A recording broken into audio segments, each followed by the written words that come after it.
ko alam kung bakit ka ganyan. Mahirap ka usapin at di pa namamansin. Ano daw ang sikreto ng magaganda?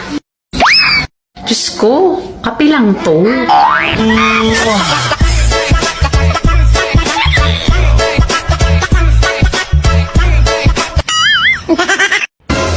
Saka mo na ako laitin na mataba. Kapag maganda ka na, ha?